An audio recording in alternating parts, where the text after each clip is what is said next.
ఎప్పుడు విమర్శ చేసినా, మన ప్రాంతానికి అన్యాయం జరిగిందని ఎప్పుడు చెప్పినా ఆంధ్ర ప్రజలు ఏమనేది కాదు. ఎందుకంటే ప్రజలకు మధ్యలో ఎప్పుడు పంతాలు ఉండవు, పట్టింపులు ఉండవు, కొట్లాటలు ఉండవు.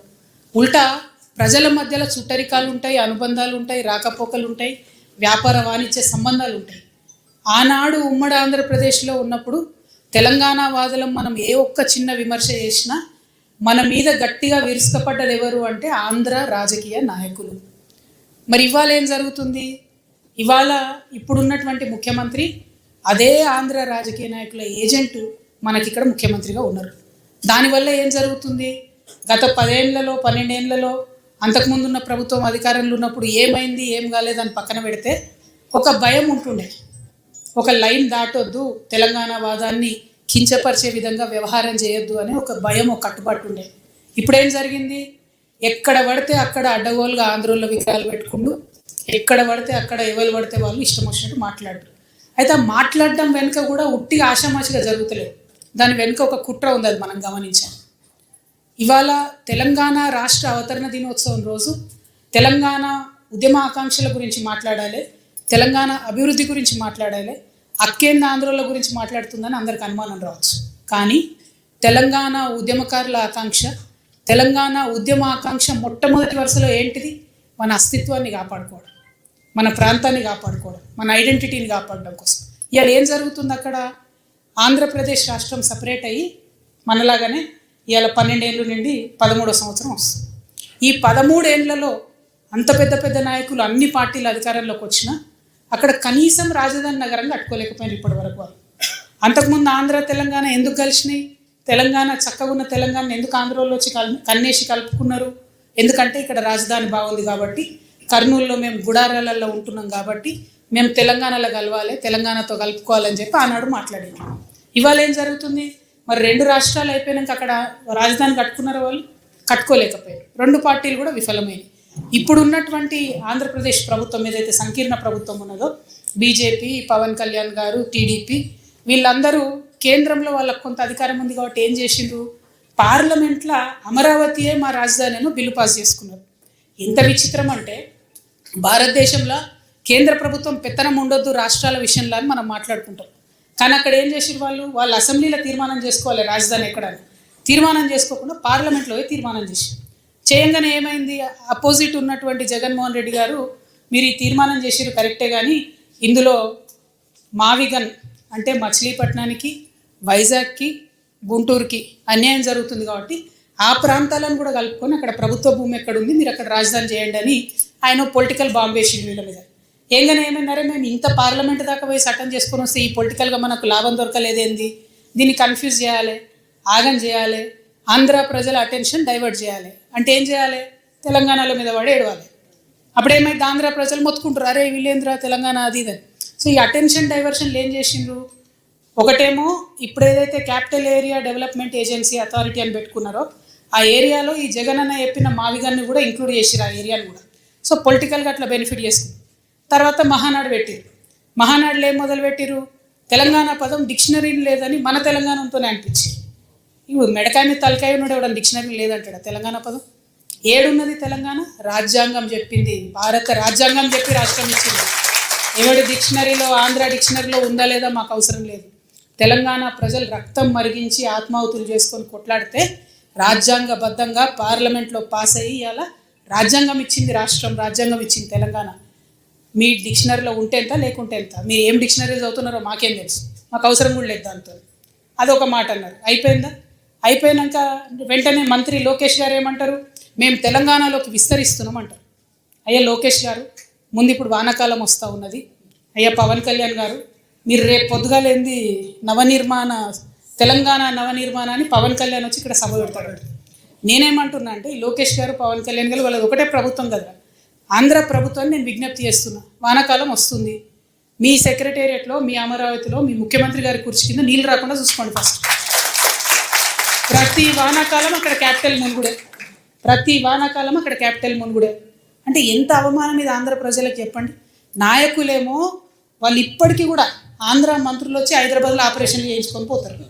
12 ఏళ్ళు అయింది, ఆడ కట్టుకోరాదనే హాస్పిటల్. మీ ప్రజలకు ఎట్లా? మరి మీరంటే కార్లు ఉన్నాయి, రయ్యరువే వచ్చిపోతారు. ప్రజలకు ఎట్లా? వాళ్ళు ఎక్కడికి పోవాలి? అయితే నెల్లూరులో ఉన్న వాళ్ళు చెన్నైకి పోవాలి, అక్కడ ఉన్న వాళ్ళు బెంగళూరు పోవాలి, అనంతపురం వాళ్ళు, లేకపోతే విజయవాడ దగ్గర ఉన్న వాళ్ళంతా హైదరాబాద్కి రావాలి.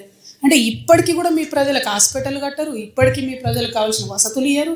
మీ రాజకీయ అవసరాల కోసం మాత్రం తెలంగాణ మీద పడేడుస్తారు. ఇది కరెక్ట్ కాదు. మేము గమనిస్తున్నాం. తెలంగాణ వాదులం రాజకీయంగా పరిణితి చెందినటువంటి వాళ్ళం. మీరేదో రెచ్చగొట్టంగానే మేము రెచ్చిపోయి మేము ఇడికేలేదో అంటాం అనుకునేరు.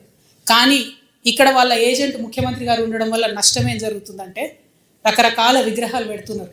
నేను ముందే చెప్పిన, నేనైతే పాత నాయకులంతా మంచిదని కాదు. ఇట్లనే మీరు ఊకే చేసిండ్రంటే మేము ఖచ్చితంగా అధికారంలోకి వస్తాం. అన్ని విగ్రహాలు బిడ్డ పలగొట్ట ఆంధ్రాకి పార్సల్ చేస్తాం. నేనైతే అంత ఓపిక మంత్రాలని కాదు, అంత విశాల హృదయం లేదు నాకు. ఎందుకు ఈ మాట చెప్తా ఉన్నా అంటే రావచ్చు పోవచ్చు, రొయ్యలు అమ్ముకోవచ్చు, రావచ్చు పోవచ్చు, షూటింగ్లు చేసుకోవచ్చు, రావచ్చు పోవచ్చు, సినిమాలు తీసుకోవచ్చు. వ్యాపారవేత్తలకైతే ఎర్ర చివాచి వేసి వెల్కమ్ చేస్తాం. ఎందుకంటే స్విట్జర్లాండ్ అని కాలు పట్టుకొని, యూకే అని కాలు పట్టుకొని, జపాన్ అని కాలు పట్టుకొని ఇడికి రాండయ్య భూములు ఇస్తాం అంటున్నాడు. ఆంధ్రాలో శ్రీ సిటీ అని కట్టిండు ఆయన, ఎవరో రెడ్డి శేఖర్ రెడ్డి ఎవరు, ఆయన కూడా వెల్కమ్ చెప్తాం మనం. ఎందుకంటే నా ఒక పేరు ఎందుకు చెప్తున్నా అంటే సక్సెస్ఫుల్ మోడల్. అక్కడ 30 దేశాల నుంచి వచ్చి కంపెనీలు పెట్టుకురు ఆయన సిటీలో. ఇక్కడికి వచ్చిండు అనుకోండి, మన దగ్గర 60 దేశాలలో వచ్చి కంపెనీ పెడతారు. మాకు ప్రాబ్లం వాళ్ళతోని కాదు, ప్రాబ్లం వల్ల మీళ్ళు వచ్చి మళ్ళా ఆంధ్ర రాజకీయ నాయకులు వచ్చి సెక్రటేరియట్లో గంట తిప్పుతామంటేనే మాకు ప్రాబ్లం. అది రానీయం. పవన్ కళ్యాణ్ గారు ఆయన మీద ప్రొఫెసర్ నాగేశ్వరరావు గారు ఒక మాట మాట్లాడారు. అట్లనే నిన్న మన పాశం యాదగిరి అన్న ఒక మాట మాట్లాడంగానే ఇక్కడ వాళ్ళ ఏజెంట్ ఉన్నాడు కాబట్టి ఆంధ్ర పోలీసు వాళ్ళు మా మేధావులు ఇంటికి వస్తారు. ఇట్లా చేస్తే మాత్రం ఊరుకోం, క్వశ్చనే లేదు. మాకు అన్ని రైట్స్ ఉన్నాయి. మేము అనుకున్నది మేము ఖచ్చితంగా చెప్తాం. రాజకీయంగా దమ్ముంటే దాన్ని ఎదుర్కోండి. మీ కాడ రాజధాని కట్టుకున్నాడు రాదు శాత కాదు, కానీ ఇడికొచ్చాట తెలంగాణ నవనిర్మాణం చేస్తాడు. మా పని మేము చేసుకుంటాం, మా నిర్మాణం మేము చేసుకుంటాం, మా కథలు మేము పడతాం. రాష్ట్రం విడిపోయింది, ప్రజలు విడిపోలే. మీరు ప్రజల మధ్యలో చిచ్చు పెట్టకండి. చిచ్చు పెడితే మాట్లాడేటోళ్ళు లేరు, ఊరుకుంటోళ్ళు లేరు అనుకుంటారేమో. ఇగో ఈ జెండా రాకముందు లెక్క వేరే, ఇప్పుడు లెక్క వేరే.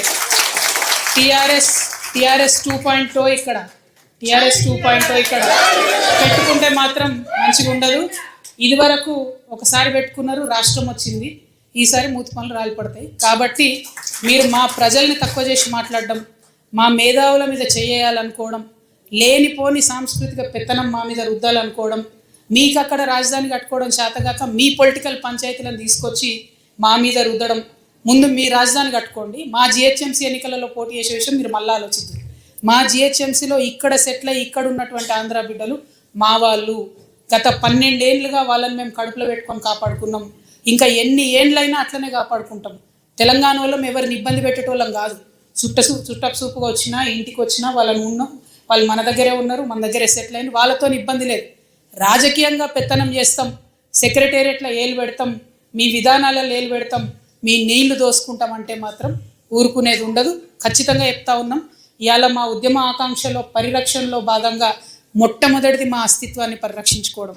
ఆ అస్తిత్వాన్ని పరిరక్షించుకోవడంలో మీరు ఆంధ్ర వాళ్ళైనా సరే, ఇక్కడ ఆంధ్ర ఏజెంట్గా ఉన్న తెలంగాణ ముఖ్యమంత్రి అయినా సరే, తెలంగాణ అస్తిత్వాన్ని క్వశ్చన్ చేసే విధంగా మాట్లాడితే మాత్రం ఊరుకునేదే ఉండదని చెప్పి ఈ సందర్భంగా తెలియజేస్తూ, మరి ఇక్కడ ఉండేటటువంటి మన ఉద్యమకారులకు నేను రిక్వెస్ట్ చేస్తూ ఉన్నా. ప్రభుత్వాన్ని మనం పదే కోరినాం. 2.5 సంవత్సరాలు అయింది. ఉద్యమకారుల ఆకాంక్షలు నెరవేర్చండి, ఉద్యమకారులకు మీరు ఇచ్చినటువంటి వాగ్దానాలు నెరవేర్చండి అని పదే అడిగినాం. అడిగితే ఏం చేసిండ్రు? ఇప్పుడు వరకు 2 సార్లు 3 సార్లు కమిటీ చేసారు. టైంపాస్ చేస్తున్నారు తప్పితే విషయం అయితే క్లారిటీ ఇస్తలేదు. రేపు 2వ తారీఖు, రేపు తెలంగాణ రాష్ట్ర అవతరణ దినోత్సవం. మనందరం సగర్వంగా జెండా వేసుకొని చాటే రోజు. రేపు ముఖ్యమంత్రి గారికి మేమందరం ఇక్కడ నుండి ఈ రౌండ్ టేబుల్ వేదికగా డిమాండ్ చేస్తూ ఉన్నాం. ఏదైతే మీరు మేనిఫెస్టోలో ఉద్యమకారులకు హామీ ఇచ్చిందో అది రేపు ప్రకటించండి. కమిటీలు చాలు, ఇక టైంపాసులు చాలు, కాకమ్మ కబుర్లు చాలు, కేకేలు పీకేలు ఇవన్నీ మాకు వద్దు. మాకు కావాల్సింది ఏంటిది? మీరు ఉద్యమకారులకు ఏదైతే ల్యాండ్ ఇస్తామన్నారో 250 గజాలు అది ఇవ్వండి. మీరు ఉద్యమకారులకు అమరవీరుల కుటుంబాలకు ఏదైతే పెన్షన్ ఇస్తామన్నారో అది ఇవ్వండి. ఏమేమైతే మీరు వాగ్దానం చేసిరో అది ఇవ్వండి. కేవలం కోదండరామ్ సారు ఒకరిద్దరు బెనిఫిట్ అయితే సరిపోదు. ఎవరిని చూసి అయితే ఉద్యమకారులు కాంగ్రెస్ పార్టీ కోటేసిండ్రో ఆ నాయకులకు వాళ్ళందరూ కూడా మేము హెచ్చరిక చేస్తూ ఉన్నాం. మీరు ముఖ్యమంత్రి గారిని కన్విన్స్ చేయండి. రేపు రాష్ట్ర అవతరణ దినోత్సవం నాడు జరిగేటటువంటి ఆ స్పీచ్లో ఖచ్చితంగా ఉద్యమకారులకు డిసైడెడ్గా ఇవ్వాలి. లేకుంటే ఇదివరకే అనుకున్నాం మేము భూముల ఆక్రమణ చేసుకుంటామని, ఇవాళ వాస్తవానికి ప్రభుత్వ భూమిని ఆక్రమించుకునే కార్యక్రమం ఉండే. కానీ తెలంగాణ వాదులందరికీ కూడా ఈ ఆంధ్రోలు వేస్తున్నటువంటి కన్ఫ్యూజన్ని సవివరంగా వివరించాల్సినటువంటి అవసరం ఉండే కాబట్టి ఆ ప్రోగ్రామ్ని రౌండ్ టేబుల్కి మార్చుకోవడం జరిగింది. ఎందుకంటే మనం ఆగం కావద్దు. లోకేష్ బాబు నేను ఎక్స్పాండ్ చేస్తాను కానీ ఇదేం సామ్రాజ్యం కాదు, ఎక్స్పాన్షన్ కుదరదు. దాని వెనుకున్న విషయాన్ని అర్థం చేసుకోవాలి. వాళ్ళు అక్కడ లోకల్ పంచాయతీ ఉండి తెలంగాణకు వస్తాం ఇక్కడికి వస్తాం అంటారు. ఇదివరకు ఇక్కడికి ఆంధ్ర పార్టీలు వస్తే వాటికి ఇక్కడ ఎగ్జిస్టెన్స్ లేదనే పంపించారు కదా ప్రజలు. ఇది ప్రజాస్వామ్యం, ఎవరైనా రావచ్చు, పోటీ చేయొచ్చు. కానీ ప్రజలు ఓట్లేరు అన్న విషయం తెలిసింది కాబట్టే ఇక్కడ దుకాణాలు బంద్ పెట్టుకొని అక్కడ పోయిండ్రు. ఇవాళ రాజకీయాల కోసం మాట్లాడుతున్నారు. కాబట్టి